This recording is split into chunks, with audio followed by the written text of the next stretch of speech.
नमस्कार साथियों। आज के वीडियो में हम बात करेंगे एक ऐसी रेखा के बारे में जो बहुत ही कम हाथों में पाई जाती है, जिसको सूर्य रेखा बोला जाता है। कोई भी रेखा कहीं से भी निकल करके यदि इस क्षेत्र तक पहुंच जाए, ये जो सूर्य का क्षेत्र बोला जाता है, अनामिका के अंगुली के नीचे का क्षेत्र, इसको सूर्य पर्वत भी बोलते हैं। यदि कहीं से भी रेखा निकल करके सूर्य पर्वत तक पहुंचती है, उसी रेखा को हम सूर्य रेखा बोलते हैं। ये सूर्य रेखा अलग अलग जगह से निकलती है। इसका क्या प्रभाव होता है? ये बहुत ही कम हाथों में निकलती है। जिस हाथ में ये सूर्य रेखा बनी होती है, उस व्यक्ति के मान सम्मान की कोई कमी नहीं होती। कई हाथों में ये मणिबद्ध क्षेत्र से निकल करके ये सूर्य पर्वत तक पहुंच जाती है। तो इस प्रकार की रेखा, जो सूर्य रेखा मणिबद्ध से निकल करके सूर्य पर्वत तक पहुंच जाती है, यदि ये निर्दोष हो, बीच में कटी फटी नहीं हो, तो ऐसा जातक जो होता है बहुत ही धनवान होता है, ऐश्वर्यवान होता है, काफी पुण्यशील कार्य करने वाला होता है, धर्मात्मा होता है और धार्मिक कर्मों में ऐसा व्यक्ति बहुत खर्चा भी करता है और धार्मिक कर्म करने से ऐसे व्यक्ति का नाम भी काफी होता है। कुल मिलाकर ऐसा व्यक्ति धनी और मानी होता है, भूमि भवन वाहन आदि से संपन्न होता है, जिसके यहाँ से निकल करके ये रेखा सूर्य पर्वत तक पहुंच रही हो। अब सूर्य रेखा की दूसरी स्थिति पे बात करें कि और कहाँ से ये निकलती है। सूर्य रेखा यदि चंद्र क्षेत्र से निकल करके, इस क्षेत्र से निकल करके सूर्य पर्वत पर पहुंच रही हो, इस प्रकार की रेखा यदि किसी जातक के हाथ में हो, तो ऐसा व्यक्ति तीव्र कल्पनाशील होता है। ऐसा व्यक्ति बहुत ही ज्यादा कल्पना करने वाला होता है, बुद्धिमान होता है और अपनी कल्पनाओं को साकार करने की भी हिम्मत रखता है। ऐसे व्यक्ति में काफी तेज पाया जाता है। साहित्य के प्रति ऐसा व्यक्ति काफी झुकाव होता है ऐसे व्यक्ति में, और वैज्ञानिक विषयों का ऐसा व्यक्ति जानकार होता है। ऐसा व्यक्ति बहुत ही प्रसन्न होता है, हमेशा चित्त को प्रसन्न रखने वाला होता है, तो काफी धनी और मानी होता है ऐसा व्यक्ति, जिसके चंद्र क्षेत्र से निकल करके सूर्य पर्वत पर यह सूर्य रेखा पहुंचती है। अब अन्य जगह से निकली हुई सूर्य रेखा के बारे में भी हम समझ लेते हैं। यदि सूर्य रेखा जीवन रेखा के किसी भी भाग से निकल करके सूर्य पर्वत पर पहुंच रही हो, तो ऐसा जातक जो होता है यश और प्रतिष्ठा काफी प्राप्त करता है, लेकिन वो अपनी मेहनत के द्वारा प्राप्त करता है। ऐसे व्यक्ति को मेहनत करने के बाद में ही सफलता प्राप्त होती है। ऐसा व्यक्ति स्वतंत्र विचारों वाला होता है, धार्मिक कर्म करने वाला होता है, व्यवसाय करने वाला होता है और कला के प्रति ऐसा व्यक्ति समर्पित होता है, जिसके जीवन रेखा से निकल करके सूर्य पर्वत तक ये सूर्य रेखा पहुंच रही हो। फिर हम आगे की स्थिति देखते हैं।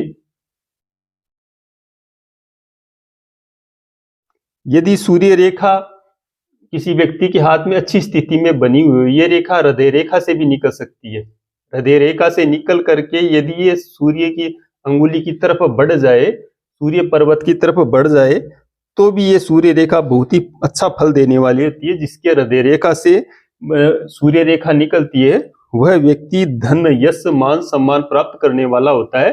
धीरे धीरे ऐसे व्यक्ति का मान सम्मान बढ़ता जाता है और 55 साल की आयु के पश्चात में उसका काफी हद तक नाम होता है और काफी सुख सुविधाओं का वो लाभ लेने लग जाता है। उसका भाग्योदय 55 साल की एज के बाद में काफी बड़ी मात्रा में होता है, जिसके हृदय रेखा से ये रेखा सूर्य रेखा निकल रही हो।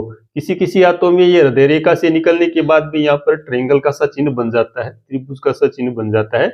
यह स्थिति भी बहुत अच्छी होती है। जिसके यहाँ पर त्रिभुज का चिन्ह बनता है, वो उत्तरोत्तर से व्यक्ति का मान सम्मान बढ़ता जाता है और कहीं पर भी जाओ वो व्यक्ति अपनी वरीयता को साबित कर ही देता है। साथियों, किसी व्यक्ति के हाथ में यदि सूर्य रेखा हो और भाग्य रेखा धूमिल हो, बनी हुई ना हो, या तो भाग्य रेखा जो मणिबद्ध से निकलती है और शनि पर्वत तक जाती है, उसको भाग्य रेखा बोला जाता है।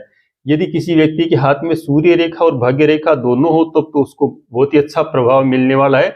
यदि किसी व्यक्ति के हाथ में सूर्य रेखा हो लेकिन भाग्य रेखा हो ही ना, बनी हुई ना हो, तो भी ये भाग्य रेखा के प्रभाव को, ये भाग्य रेखा न बने, और यदि ये सूर्य रेखा बने तो ये भाग्य रेखा की कमी को ये पूरा कर देती है। व्यक्ति के जो भाग्य का विश्लेषण होता है वो सूर्य रेखा को देख कर भी हम कर सकते हैं। ये सूर्य रेखा व्यक्ति को आर्थिक उन्नति देने में भी सफल होती है और मान सम्मान भी होता है उस व्यक्ति को। कई हाथों में हमने देखा है कि ये भाग्य रेखा बनी हुई होती है, अच्छी स्थिति में होती है, लेकिन सूर्य रेखा बिल्कुल नहीं होती उसके हाथ में। तो ऐसे व्यक्ति के पास में धन की तो कोई कमी नहीं होती, लेकिन उसका सम्मान नहीं होता, क्योंकि सूर्य रेखा उसके हाथ में है नहीं। जिस व्यक्ति के हाथ में सूर्य रेखा बनी हुई होगी, चाहे छोटी स्थिति में बनी हुई हो, उस व्यक्ति को काफी मान सम्मान और काफी प्रतिष्ठा उस व्यक्ति को मिलती है। ऐसा व्यक्ति जो होता है बहुत ही आगे तक जाता है और काफी नाम भी कमाने वाला होता है। ऐसा व्यक्ति, जिस व्यक्ति के हाथ में यदि सूर्य रेखा यहाँ से निकल करके शुक्र क्षेत्र पर पहुंच जाए तो ऐसे व्यक्ति को किसी स्त्री के कारण से धन, मान और सम्मान सबकी प्राप्ति करवाती है ये रेखा। यदि शुक्र के क्षेत्र से निकल करके ये सूर्य पर्वत तक चली जाए तो भी ये व्यक्ति को बहुत ही अच्छा प्रभाव देने वाली होती है। ये रेखा यदि निर्दोष बने तो अच्छा लाभ देती है, यदि दोषज बने तो ये नुकसानदायक भी होती है। अतः इस रेखा का निर्दोष रूप से बनना बहुत ही जरूरी होता है।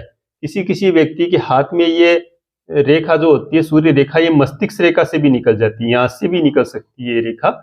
यहाँ से निकल करके ये सूर्य क्षेत्र तक पहुंचती है तो ऐसे व्यक्ति को भी ये रेखा प्रतिष्ठा, धन, मान, सम्मान देती है।